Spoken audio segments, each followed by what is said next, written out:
के पूर्व प्रेसिडेंट संजय पुरी भी जुड़े हैं। संजय जी नमस्कार। एक बार फिर गेहूं यहाँ पर खबरों में है, भाव लगातार बढ़ते जा रहे हैं, इंपोर्ट ड्यूटी कम होने की यहाँ पर बात की जा रही है, कैसे देखते हैं आप? हाँ जी नमस्कार जी।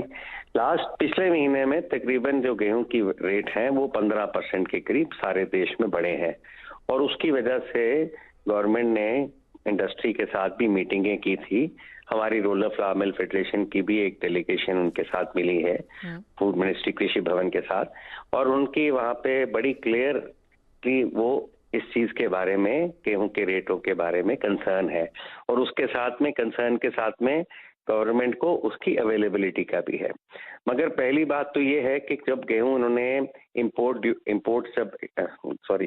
एक्सपोर्ट जब इन्होंने बैन किया था तो इनको इस चीज का अंदाजा था कि मार्केट एकदम टूट के आई थी नीचे, 200 रुपए के करीब टूट गई थी, 10-12% कम हो गई थी।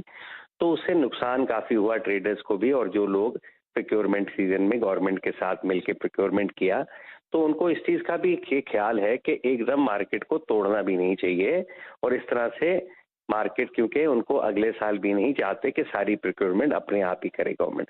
तो एक ये बैलेंसिंग का एक सिस्टम है, क्योंकि गवर्नमेंट ने कोई सिर्फ प्राइस एक तरफ बढ़ गई, प्राइस घट गई, और ये इतना बड़ा एक कमोडिटी है, देश के लिए इतनी इंपॉर्टेंट है, तो इसको वो बड़ा मॉडरेट करके हिसाब से चलते हैं। इम्पोर्ट भी अगर वो खत्म करेंगे, सबसे पहले शायद वो इस स्टेप को उठाएंगे। वो इसके लिए कि अगर इंपोर्ट ड्यूटी खत्म भी कर देते हैं तो तकरीबन 40% कम होने के बावजूद भी गेहूं जो सी है हमारे पोर्ट्स में $400 से नीचे नहीं पड़ेगी। कल एक खबर ये भी थी हिंदुस्तान टाइम्स में कि रशिया ने गवर्नमेंट टू गवर्नमेंट जो पाकिस्तान को ऑफर किया था वो $400 से घटा के $1 शायद कम करके भी ऑफर दी थी, मगर उन्होंने नहीं लिया वो।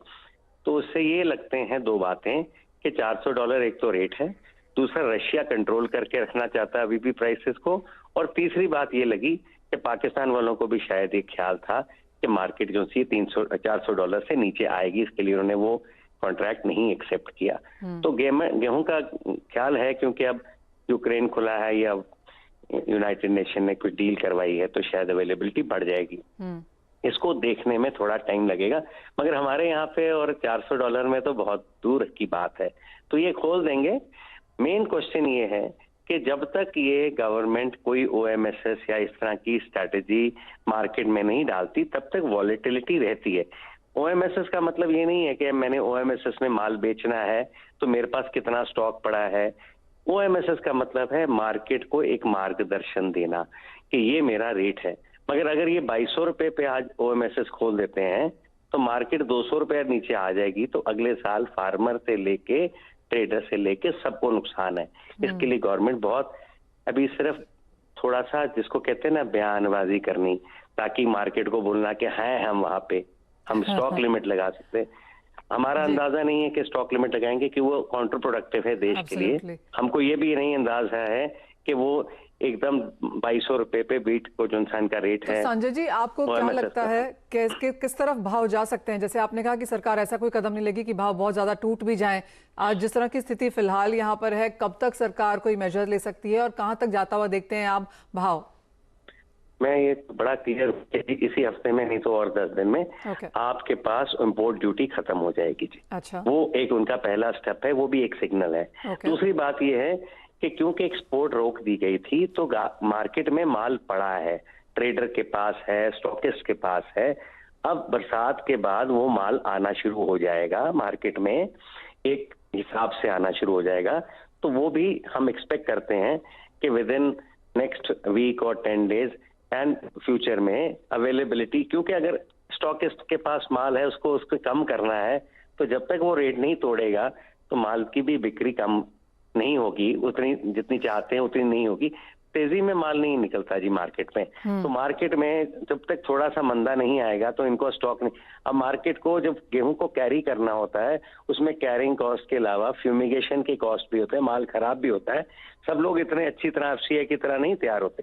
हाँ ये जरूर है कि माल वो बेचना चाहते हैं, मगर एक चीज की बहुत बड़ी मिसिंग है इस देश में, जिसको मैं आपके यहाँ से भी कहना चाहता हूँ, वो ये है कि गवर्नमेंट को जो OMSS को इन्होंने रिमूव कर दिया उससे मार्केट में एक वॉलेटिलिटी आई है। OMSS को बेशक के 2400 रुपए में लाएं, 2500 में लाएं, ये समझ के लाएं कि गवर्नमेंट के पास जो लोग स्टॉक करते हैं उनके साथ मिलके करते हैं, प्रोक्योरमेंट में मदद करते हैं, उनको नुकसान ना हो।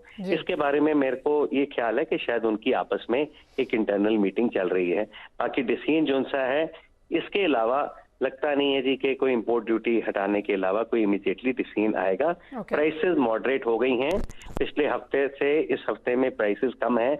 पिछले पूरे हफ्ते में आखिर वीक में 30, 40, 50 रुपए, आज दिल्ली भी थोड़ा मंदा खुला है जी, 2570 तक जाके आज 2500 रुपया दिल्ली था, और मेरे को लगता है कि शायद और भी शायद कम हो जाए। और इस तरह से मार्केट का ट्रेंड अब, क्योंकि एकदम मार्केट इतना रन अप किया है 10-15% वीट में, बहुत बड़ी बात है।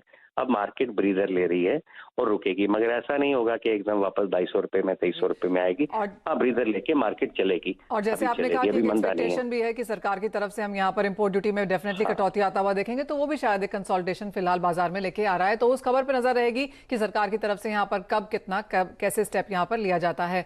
संजय जी, बहुत शुक्रिया साथ जोड़ने के लिए, और असीम आपका भी, वो गेहूं पर पूरी खबर देने के लिए। इसके साथ रुकेंगे एक ब्रेक के लिए, जब लौटेंगे तो जोड़ेंगे अपने गेस्ट को, अपने साथ लेकर आएंगे आपके लिए स्ट्रैटेजीज।